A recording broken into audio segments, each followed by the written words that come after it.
tutti e vedo questa signora con i fiori gialli. Che brava!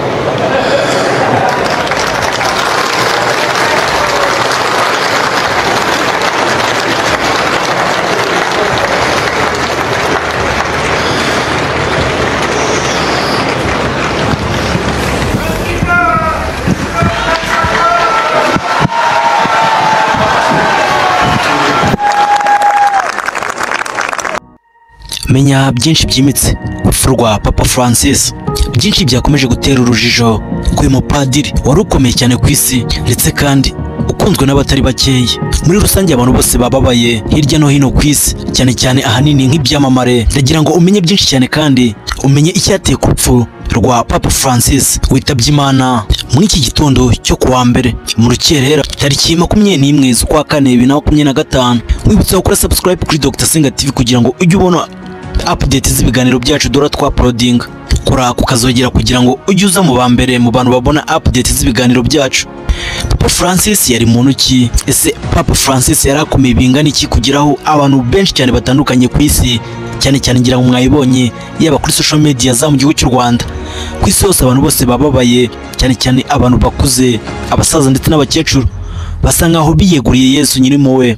Aho turavuga bamwe mu bantu basengeraga mu idini ry'abakatolike benshi cyane, ngira nk'uko mwayibonye ku mbuga nkoranyambaga abababaye, ngira ngo n'abasitari cyane bakomeye cyane ku isi, cyane ahanini nko muri ruhago Lionel Messi ari kurira yuko arika kubera akababaro ndetse n'agahinda kubw'urupfu rutunguranye rwa Papa Francis rwabaye ku iki gicamunsi mu gitondo cya kare turi ubwo humvikanwa inkuru mbi yuko Papa Francis yitabye Imana. Ngira ngo Papa Francis nk'uko mubizi yafashije abantu benshi cyane, yatugiriye inama. Ngira ngo mbere yuko yitaba Imana yatanze n'ubuhamya, ndetse mbere yuko yitaba Imana aza no gutangaza yuko mbere yuko apfa yabanje gutangaza ahantu bagomba kumushyingura, kuko ikigaragara yasaga nkaho yiyumvisha cyase ari kumva ko ari mu bashaka kwitahira, akaba ari nayo mpamvu yatangaje ahantu agomba gushyingurwa. Ngira ngo nk'uko mubizi Papa Francis yari inshuti ya Perezida Paul Kagame, siwe gusa kandi ndetse n'ibyamamare bikomeye cyane ku isi.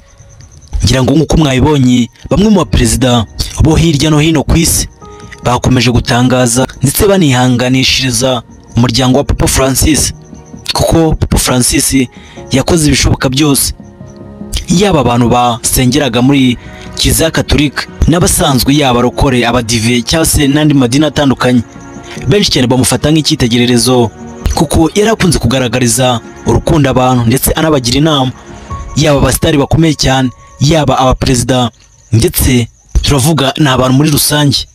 Urupfu rwa Papa Francis ruje nyuma y'amasaha adashidikanya cyangwa se atagera ku masaha 24 yiyeretse itsinda ry'abantu mu kibanza cyitiriwe Petero Mweranda i Vatican kwa Mungu Pasika. Papa Francis yaje asunikwa ku ntebe y'abamugaye, aramutsa abantu ndetse anabasuhuza babwira ko yarakumbuye kubona abantu nyuma y'uburwayi bwinshi cyane yaramaranye hafi amezi agera kuri 3. Fratelli e sorelle, buona Pasqua.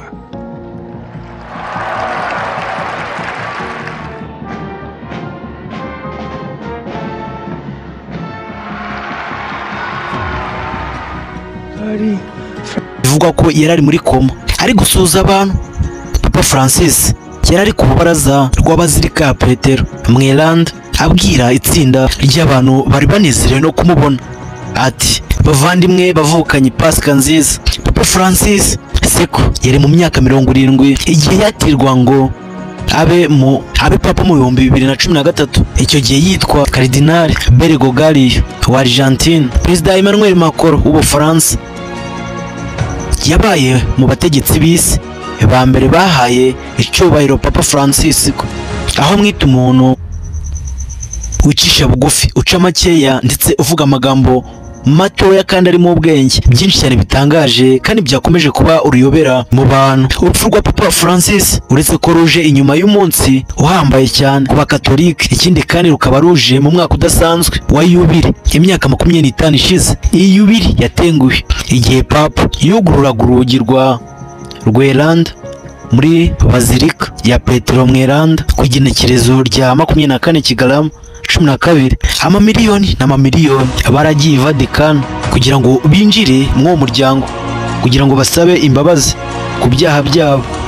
Nk'indongozi byinshi cyane bitandukanye k'uyu mupapa Papa Francis ukomeje guteza impagarara kuri social media za mu gihugu cy'u Rwanda ndetse no mu bindi bihugu bitandukanye, cyane cyane ko bimwe mu binyamakuru bitandukanye byo ku isi hirya no hino mu bice bitandukanye buri wese yagiye yandika ibyo ashaka bitewe n'ukuntu bakiriye inkuru mbi mu gitondo cya kare, ubwo amakuru yavugaga yuko Papa Francis ashobora kuba yitabye Imana bya nyabyo. Ibyo byaje bikurura mu minsi yashize ubwo batangazaga yuko Papa Francis yitabye Imana kandi nyamara yari amakuru y'ibihuha, cyane ko nubwo mu gitondo byatangazwaga abantu batigeze babyakira cyangwa se ngo babifate nk'ukuri, ahubwo ahari babifashe nk'igisa nka prank, aho turavuga nk'abantu babeshya. Nyamara byagoye abantu benshi cyane kubyakira yuko Papa Francis koko niba yitabye Imana, kuko ni ibintu bitumvika tugendeye ku makuru yari amaze iminsi acicikana ku mbuga nkoranyambaga bavuga yuko Papa Francis ngira nk'uko mubizi yigeze kujya mu bitaro amaramo igihe kitari gitoya, ari naho bahereye bavuga yuko Papa Francis ashobora kuba yitabye Imana kandi nyamara ari amakuru y'ibihuha. Benshi bakibaza n'impamvu ashobora kuba yitabye Imana nyuma y'uko Pasika ibaye. Benshi cyane kandi batandukanye babitinzeho, bamwe na bamwe babifata nk'aho ari imikino cyangwa se ari agakino kapanzwe. Gusa kano kanya isaha tuvugana siko bimeze. Nk'uko bigaragara Papa Francis yitabye Imana, kuko ubwo baherukaga gutangaza izi nkuru bavuga ko Papa Francis ngo yitabye Imana, murabizi uretse abanyamakuru gusa nta wundi muntu ukomeye ku isi wigeze ubitangaza cyangwa se ngo abishyireho umukono. Ariko ku magingo aya ngaya Cristiano Ronaldo, Messi, Barack Obama ndetse n'abandi benshi cyane batandukanye b'ibyamamare bisa nkaho bizwi ku rwego rw'isi bakaba baje mu ba mbere mu bantu bihanganishije umuryango wa Papa Francis.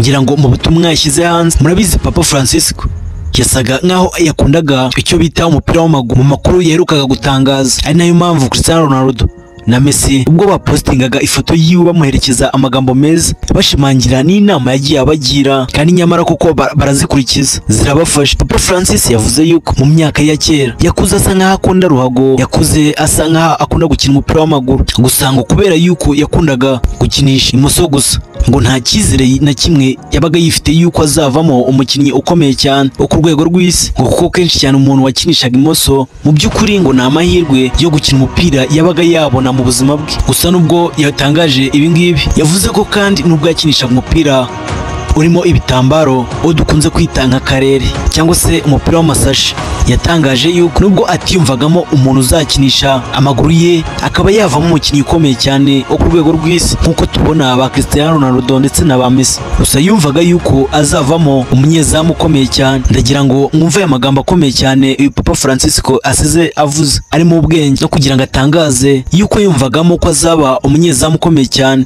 wo ku rwego rw'isi. Yavuze ko nimba ari ikintu kigora ngo ari ukuba umunyezamu, ariko kuba nta yandi mahitamo ngo ari nayo mpamvu abanyezamu babaho. Yongera atangaza avuga ati burya iteka ibyo uzakora byose aho uzajya hose cyangwa se n'ibizakubaho byose ugomba kwiga guhangana n'ibibazo bije bigutunguye kandi mu by'ukuri ugaharanira kubitsinda. Ibyo rero agahera avuga yuko yagombaga kuzaba umunyezamu ukomeye cyane wo ku rwego rw'isi, kuko umunyezamu burya ngo nubwo aba ari mu kibuga ngo ntabwo aba yorohewe, cyane ko yatangaje yuko burya umunyezamu nubwo aba ari mu izamu aba ahanganye n'ibintu byinshi cyane bitandukanye.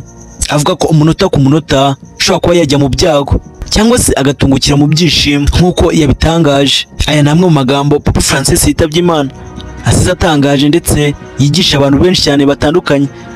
Wibutse gukora subscribe kuri Dr Senga TV kugira ngo ujye uhora ubona updates z'ibiganiro byacu, yaba duhuriye kuri TikTok, Instagram, Facebook ndetse na Twitter. Kora follow kugira ngo ujye ubona amakuru ari update.